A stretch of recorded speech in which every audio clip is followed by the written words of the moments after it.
knew that you were going to be a giant star. I really did. Well, thank you. Yeah, but I didn't know. What I didn't know is that you were going to get so sexy.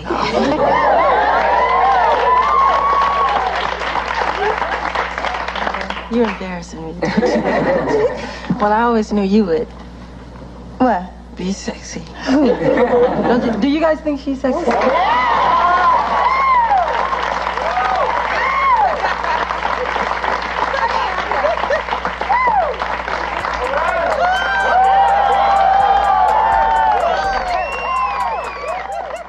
What if I told you one of Michael Jackson's deepest secrets was hidden in plain sight, and it had everything to do with Diana Ross? From romantic rumors, coded songs, to secret candle rituals, Michael's connection to Diana Ross wasn't just admiration, it was obsession, heartbreak, and maybe unspoken love. Let's rewind the clock to where it all began, Motown 1969, because the truth starts there. How would you describe Michael Jackson - Diana Ross? What is that? Well, you see, we actually love each other. He's like one of my children. When he started his career, I introduced them on their very first television show, which was the Ed Sullivan Show.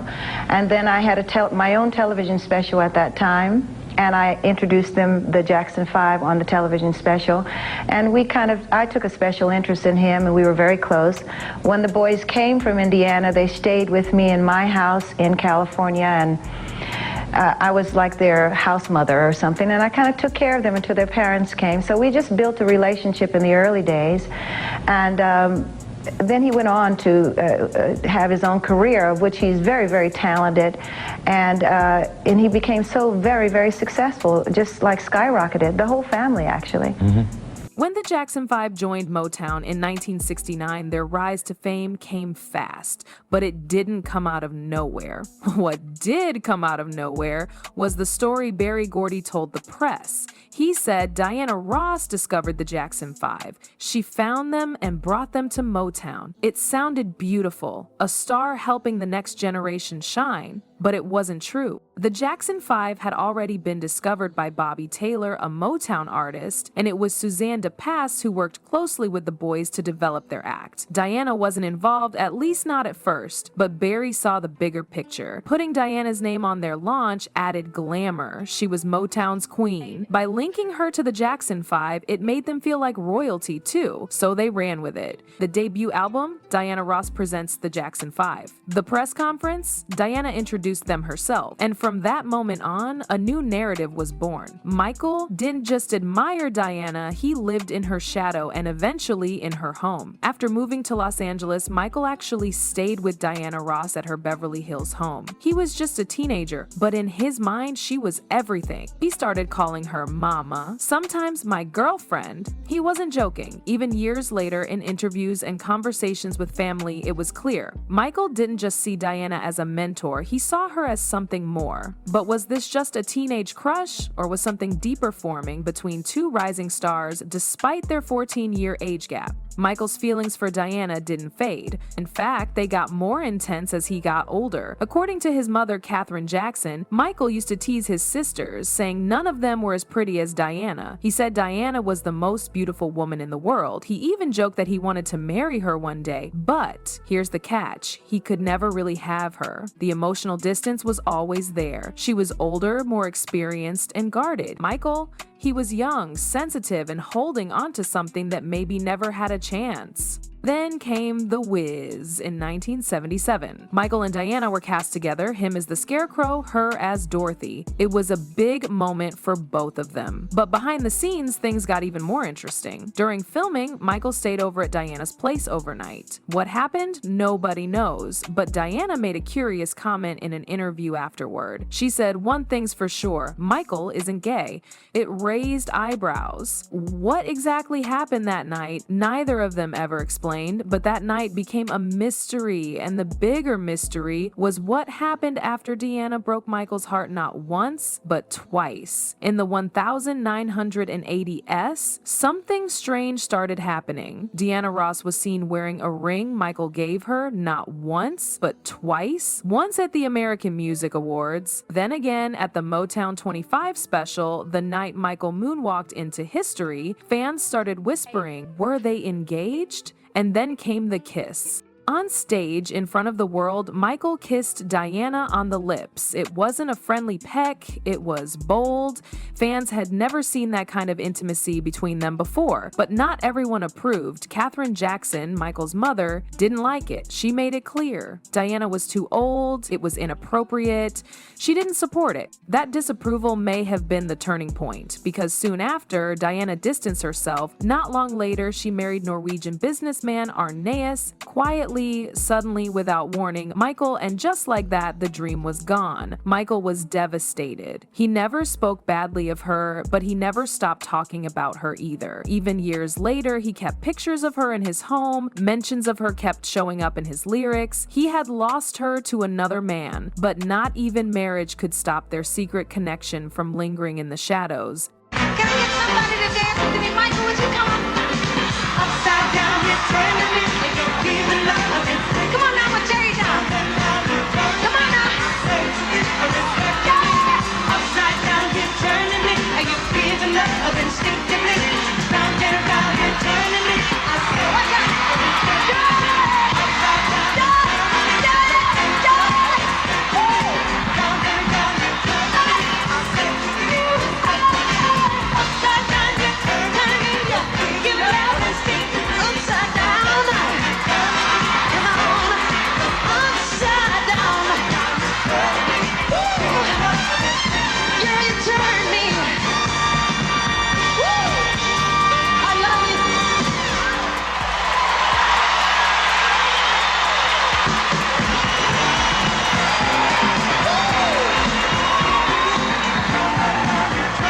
Even after Deanna Ross married someone else and moved on, Michael didn't let go, not emotionally and not physically. At Neverland Ranch, Michael created something many fans never knew about, a private shrine dedicated entirely to Diana Ross. One room in his mansion was filled with her photos, old memorabilia, and thousands of lit candles, day and night. Not a few candles for ambiance, we're talking full rows of wax flames constantly burning. Some who visited said it felt like a temple. Others described it as eerie. Why candles? This is where it gets deeper. In Caribbean and African spiritual traditions, particularly something called obeah, candles are used to keep someone spiritually close. It's not necessarily dark or evil, but it's intense. People burn candles to maintain a metaphysical connection, especially when love is one-sided. Michael, whether knowingly or not, followed a similar ritual for years. And while his home lit up with candlelight, his music started to reflect something darker. In 1987, Michael released Dirty Diana. At first listen, it sounds like a song about groupies, but many close to Michael, including Quincy Jones, revealed it wasn't just about random women.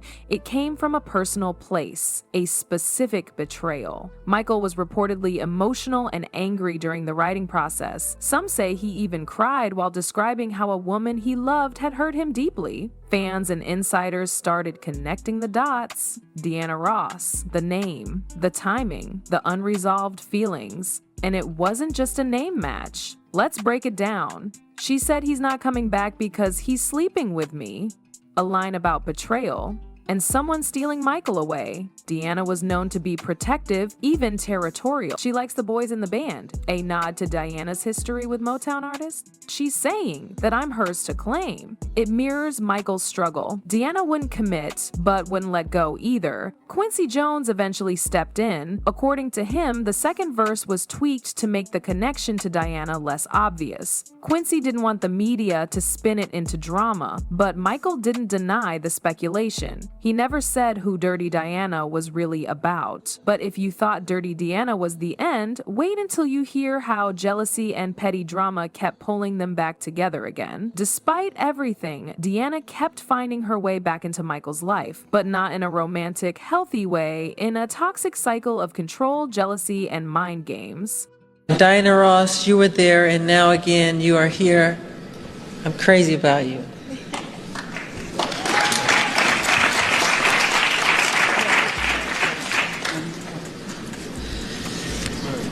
When Michael started seeing Madonna in the late 80s, Deanna didn't take it well. According to reports, she made sudden appearances around Michael, often uninvited. One incident stood out. Michael was spending time with Elizabeth Taylor, who was comforting him during a rough period. Diana showed up unexpectedly and inserted herself into the moment, clearly uncomfortable with anyone else being emotionally close to him. Then there was the Brooke Shields phase.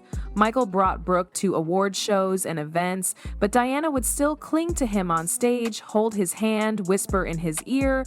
Fans saw the tension, like a silent tug of war between past and present. For Michael, it was frustrating. Privately, he expressed that Diana wouldn't fully be with him, but also wouldn't leave him alone. He once said she cared more about appearances and fame than anything real. He felt used, emotionally drained. He wanted her heart, but all she gave him was chaos. And yet, he never stopped loving her. In 1991, Diana Ross finally said something. In an interview, she was asked about Michael. Her response? Quiet, honest. He closed the door. There's no reaching him. She admitted there was love there, but that Michael had become unreachable, guarded. Like he'd locked himself away emotionally and spiritually. That same year, Deanna made a move. During one of her concerts, she opened her show with a cover of Dirty Diana, her own version, different arrangements. But the message was clear. She heard him, and maybe she felt it too. Neither of them ever discussed it publicly. But for fans watching closely, their messages to each other were no longer in interviews. They were hidden in songs, lyrics, gestures, a silent language of heartbreak, regret, and what-ifs. And just when it seemed like their chapter had closed, Michael left one final clue behind.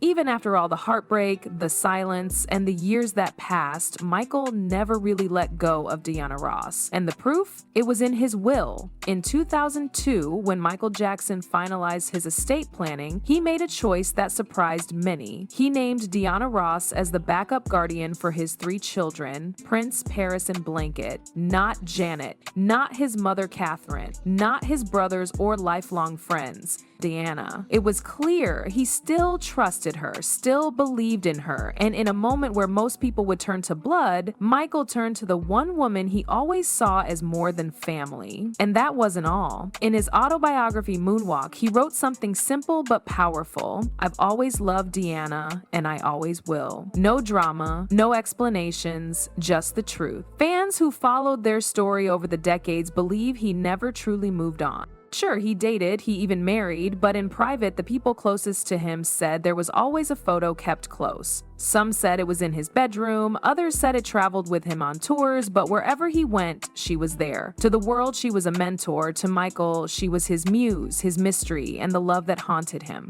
So what do you guys think? Was it love, obsession, or just a complicated friendship wrapped in fame, pain, and passion? Comment your thoughts down below, and don't forget to like and subscribe if you want more videos like this.